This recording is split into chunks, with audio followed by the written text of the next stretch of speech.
உங்களுக்கு எல்லாம் தெரியுமா அதிகமான ஓல்டு பிளேயர்ஸ்லாம் எதுக்கு கேமை விட்டுட்டு போனாங்கன்னு சொல்லிட்டு? தெரியாதவங்களுக்கு நான் சொல்றேன், தெரிஞ்சுக்கோங்க. முன்னெல்லாம் ஃப்ரெண்ட் கூட ப்ளே பண்ணாலே ரொம்பவே சந்தோஷமா இருக்கும். பட் ஆனா இப்ப அந்த ஃப்ரெண்டே இல்ல. சந்தோஷம் எங்க இருந்து இருக்கும் சொல்லுங்க?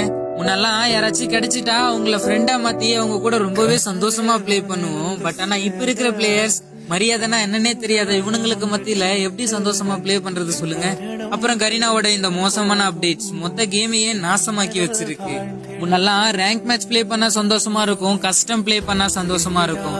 பட் ஆனா இப்போ கஸ்டம பத்தி பேசணும்னாலே தோண மாட்டேங்குது. அப்புறம் இந்த ரேங்க் மேட்ச் இது ப்ளே பண்ணா எப்படி இருக்குன்னா ட்ரைனிங் ரவுண்ட் விளையாடுற மாதிரி.